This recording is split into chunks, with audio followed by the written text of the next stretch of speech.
श्री स्वामी समर्थ महाराजांचा प्रकट दिन सोहळा अक्कलकोटमध्ये पार पडला। मोठ्या संख्येने भाविक भक्तांची गर्दी लोटली होती। पहाटेपासूनच दर्शनासाठी भाविकांची मंदिरामध्ये गर्दी होती। श्री स्वामी समर्थ, ओम स्वामी समर्थ अशा घोषणांनी अक्कलकोटचा आसमंत दुमदुमून गेला होता। प्रकट दिनानिमित्त स्वामी महाराजांच्या गाभाऱ्यामध्ये फुलांची आकर्षक अशी सजावट करण्यात आली, तर दिवसभरात विविध धार्मिक कार्यक्रमांचंही आयोजन करण्यात आलेलं।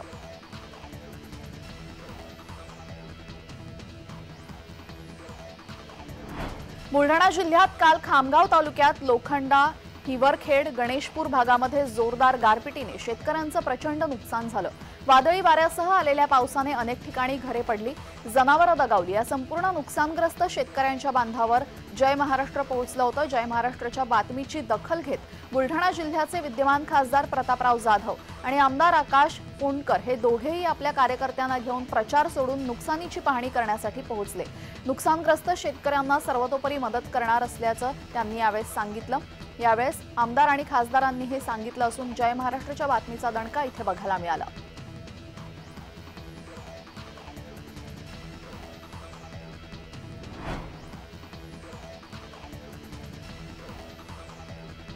मुंबईच्या अंधेरी पश्चिम आझादनगर मेट्रो स्टेशनच्या खाली रस्त्याचं काम सुरू असताना जेसीबीचा फटका लागून महानगर गॅसची मोठी पाईपलाईन फुटली।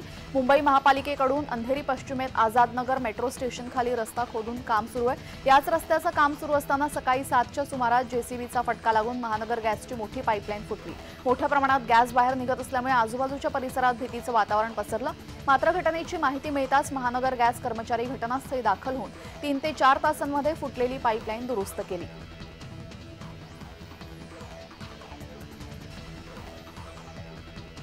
गोकुळदास तेजपाल रुग्णालयास 150 वर्ष पूर्ण झाल्यानिमित्त शतकोत्तर सुवर्ण महोत्सवी कार्यक्रम आयोजित करण्यात आला होता।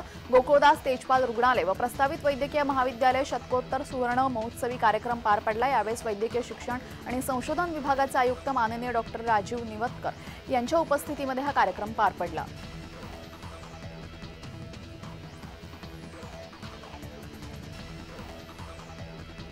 पाथर्डी तालुक्यातील दैत्यानांदूर असं गाव आहे, जिथं दैत्य महाराजांचं मंदिर असून वर्षभर दैत्यांची पूजा करून मनोभावे भक्ती केली जाते। दैत्याची आराधना करणाऱ्या देशातील आगळ्यावेगळ्या दैत्यानांदूर गावामध्ये लिंबादैत्य महाराजांचा यात्रोत्सव पार पडला। यावेळेस पाडव्याच्या निमित्ताने यात्रोत्सव येतो। ग्रामस्थ आणि मंडळीकडून पाडव्याच्या दुसऱ्या दिवशी असे 2 दिवस यात्रा भरवली जाते। पाडव्याच्या यात्रेचा मुख्य दिवस असतो। या गावचा अनोखा महिमा पाहून या गावाचे दैत्य महाराज हे ग्रामदैवक आहे। गावात हनुमंताचंही नाव घेतलं जात नाही। जाणीवपूर्वक एखाद्याने घेतलंच तर त्याला विचित्र अनुभव येतो, याची प्रचिती ग्रामस्थांना आलेली आहे। गावची ओळख ही दैत्यांच्या नावाने आहे। विशेष म्हणजे हा दैत्य नवसालाही पावतो।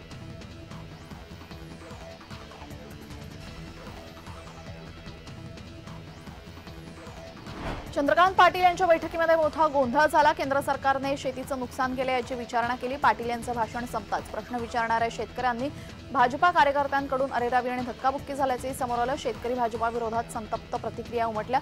भाजपा कार्यकर्त्यांसह पोलिसांनीही शेतकऱ्यांना बाहेर काढण्याचा प्रयत्न केला होता।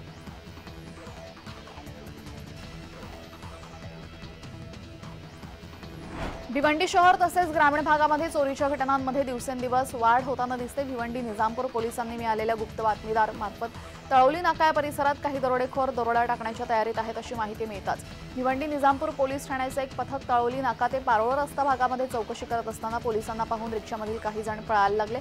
त्यानंतर पोलिसांनी त्यांचा पाठलाग करून त्यांना पकडलं। त्यांची विचारपूस केली असता त्यांच्याकडे मिरची पावडर, गावठी कट्टा, जिवंत काडतूस, चाकू, दोरी, लोखंडी रॉड असं साहित्य मिळालं। पोलिसांनी त्यांची चौकशी केली असता ते सगळे दरोडा टाकण्याच्या उद्देशाने जात असल्याची माहिती मिळाली। यावेळेस नईम जमाल, सुफियान अन्सारी, सोहेल शेख असं अटक केलेल्या आरोपींचं नाव आहे।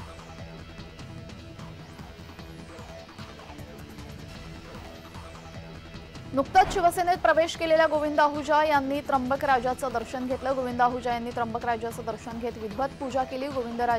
गोविंदाने त्र्यंबकेश्वर मंदिर परिसरामध्ये उपस्थित राहून भाविकांनी फोटोसाठी मोठी गर्दी केली होती। यावेळेस त्र्यंबकेश्वर विश्वस्तांनी गोविंदाचा सत्कार करत सन्मान केला।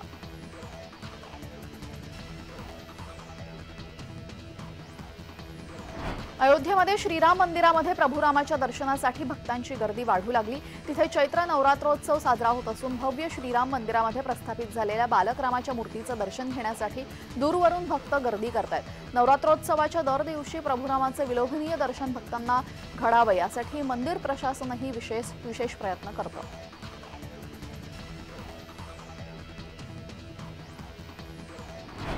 ठाणे बेलापूर रोडवर प्रचंड वाहतूक कोंडी। घणसोली स्टेशन समोरील उड्डाणपुलावर कंटेनर पलटल्याने वाहतूक कोंडी झाली। ठाण्याच्या दिशेने जाताना वाहनांच्या लांबच लांब रांगा। वाहतूक पोलीस घटनास्थळी दाखल असून वाहतूक नियंत्रण करण्याचं काम सुरू। कंटेनरला बाजूला काढण्यासाठी जेसीबीची मदत घेणार असल्याची माहिती समोर।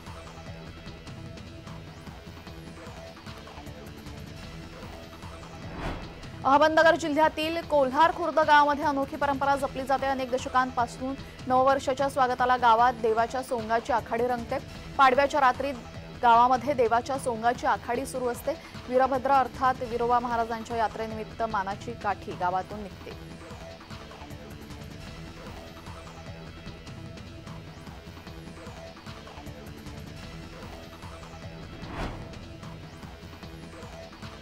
अहमदनगर जिल्ह्यातील कोल्हार खुर्द गावामध्ये अनोखी परंपरा जपली जाते। अनेक दशकांपासून नववर्षाच्या स्वागताला गावात देवाच्या सोंगाची आखाडी रंगते। पाडव्याच्या रात्री गावात देवाच्या सोंगाची आखाडी सुरू होते। वीरभद्र अर्थात विरोबा महाराजांच्या यात्रेनिमित्त निघालेल्या मानाच्या काठीची गावातून डफाच्या तालावर मिरवणूक निघते।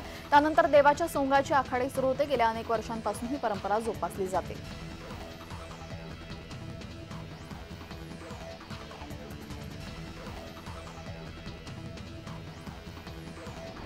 वाढत्या उन्हामुळे वातानुकूलित लोकलमधून प्रवास करणाऱ्यांच्या संख्येमध्ये वाढ होते। मात्र यात तिकीटधारकांमध्ये विनातिकीट प्रवास करणाऱ्यांचीच संख्या अधिक आहे। या प्रवाशांकडून पश्चिम रेल्वेला वर्षभरात दंडापोटी 173.89 कोटींचा महसूल मिळालाय।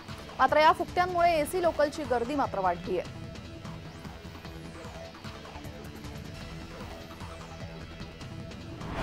एका मांजरीला वाचवण्याच्या नादात 5 जणांचा मृत्यू झालाय। नगरच्या नेवासे तालुक्यातील वाकडी गावामध्ये दुर्दैवी घटना घडली। काल गुढीपाडव्याच्या दिवशी धक्कादायक घटना घडली। घराजवळ विहिरीत पडून 5 जणांचा मृत्यू झाला। फक्त एका व्यक्तीला वाचवण्यात यश आलं। वापरात नसलेली ही विहीर गाळाने भरलेली होती। आधी एक जण उतरला, तो बुडाला, मग त्याला वाचवण्यासाठी उतरलेल्या 5 जणांचा बुडून मृत्यू झाला।